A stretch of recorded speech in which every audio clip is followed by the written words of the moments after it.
Believe it or not, I still have more things to say about Pokémon types. One of Pokemon's core battle mechanics and fundamental qualities of each Pokemon is typing. Typing for moves is a major factor in damage calculation, multiplying or dividing power based on the type of move used and the type of Pokemon receiving the damage. In short, a Pokemon's type is really important to how it functions in battle. Pokemon types also have associated stereotypes, assumed traits based on their type that are not necessarily inherently true. For example, we're told by many a rock-type gym leader that they have high defense, despite there being no fundamental relationship that requires something to have high defense to be considered a rock type, or vice versa. And certainly, it's not hard to think of examples of rock types that do not have high defense, but the games and general commentary persist in telling us that rock types have high defense. Rock type is not alone in this. Many Pokemon types have associated stereotypes that may or may not ring true as they relate to their stats. Ice types have really terrible defensive typing, and so the stereotype is that there are lots of bulky ice types to compensate.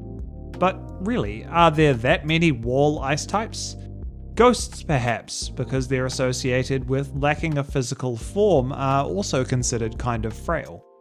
Fighting types are generally considered to be dominantly physical types, again for seemingly obvious reasons.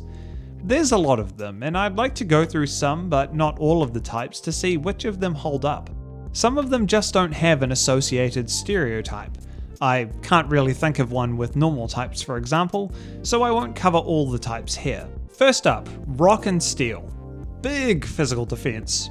Really big physical defense in the case of Steel, but both just big defense. Gym leaders aplenty have told us for eons that rock types are rock hard, steel types are tough as nails, but as a whole, do they really wall physical attacks that much? Does the dogma check out? In these cases, yes. Steel and rock types on average have the highest physical defense out there. Steel's mean defense stat, that is, the defense stat of all steel type Pokemon summed and then divided by the number of steel types, is a whopping 108.8. That is higher than many a Pokemon's highest base stat of any kind, but steel types somehow manage it. Rock lags slightly behind at 102.6, which is still a darn impressive number. There is an equally common stereotype of rock types, which is that they will die super easily to any water type move, in part because of the type effectiveness and common ground dual typing, but also because they are known for having literally no special defense. We know this to be true based on how many people beat Brock by spamming Ember with Charmander to get through in Generation 1, but how does it hold up for the rest of the series? And my definitive answer is somewhat. Rock ranks in the lower middle of the pack for special defense, averaging 71. 71 special defense is not fantastic, but compared to the average rock type speed stat, it looks okay. 71 special defense paired with decent HP can certainly be usable, but I'm gonna go ahead and say that any rock ground type hit by a water or a grass move is probably just going to disappear into dust. Steel types, for what it's worth, are substantially bulkier, with an average special defense of 81.2. This isn't super surprising given that Steel's average base stat total is 41 points higher than Rock's, and as I have just discussed, the stereotype of them being primarily defensive types rings true, so those extra points going into special defense isn't super surprising. Rock and Steel types are absolutely physically bulky, and everyone in the games are proven not to be liars.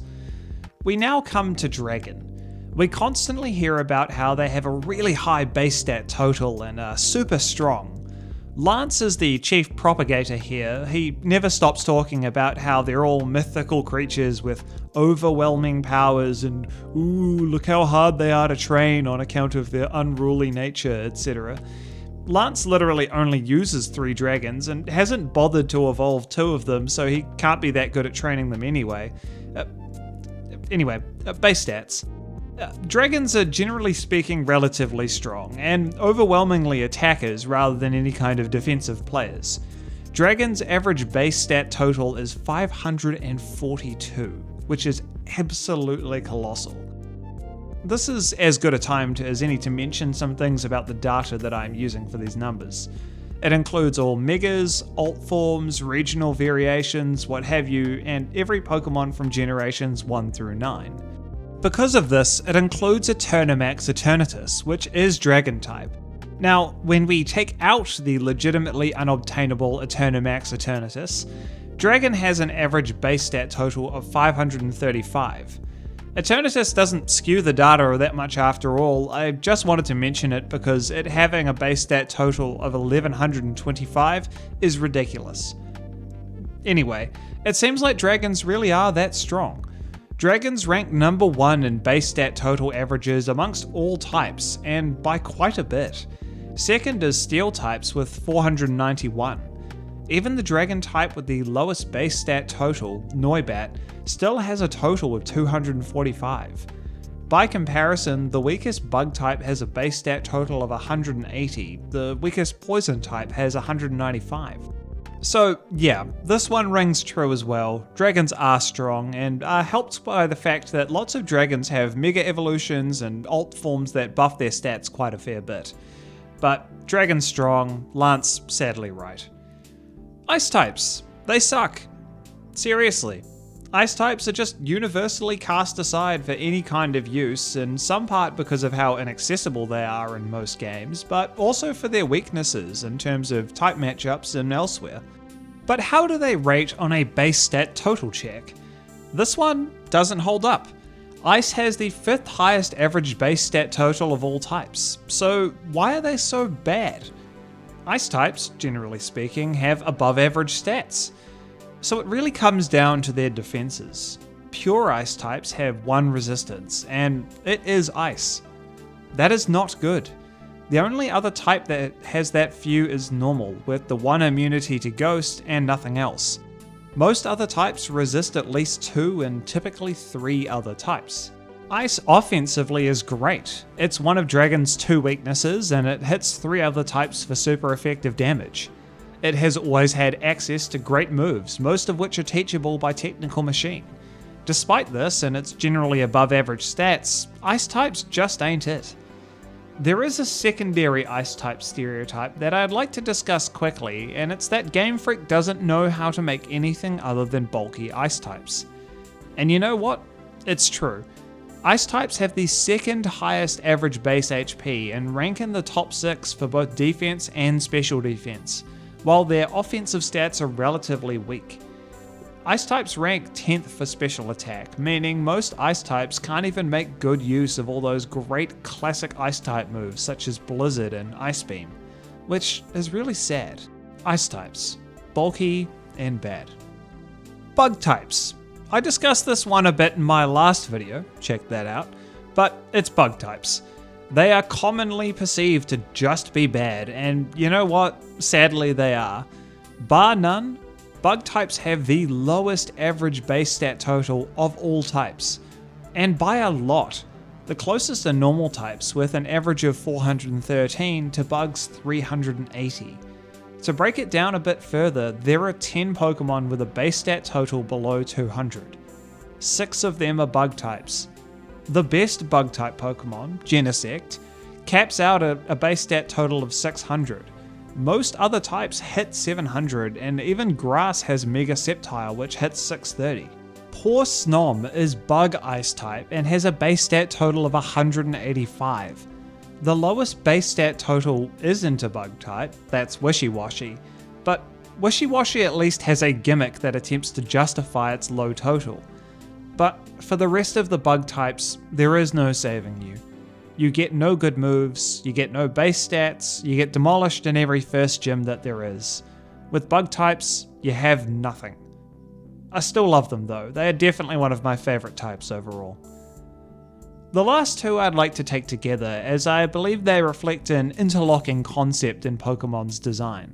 It's Psychic having high special stats and Fighting being a dominantly physical type, with the added specialty of Psychic having the type advantage over Fighting, reflecting the brains over brawn combo. For Fighting types, it holds up. Fighting types have the highest average attack at a mammoth 108.6 and the 5th highest physical defense at 79.2. For psychic types, it's almost the same but inverted.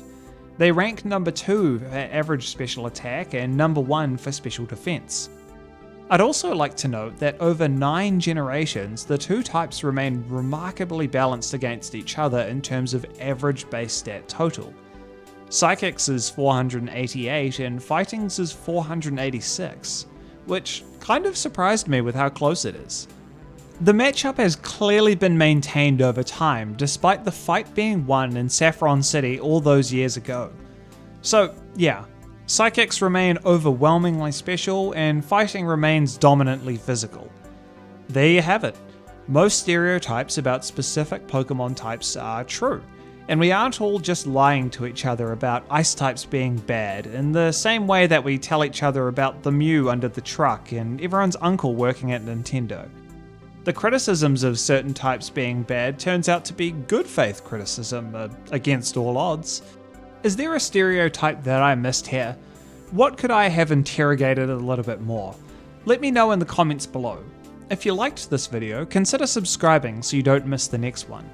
If you'd like to see me actually playing Pokemon instead of just overanalyzing it, you can catch me on Twitch speedrunning most days. Thanks for watching.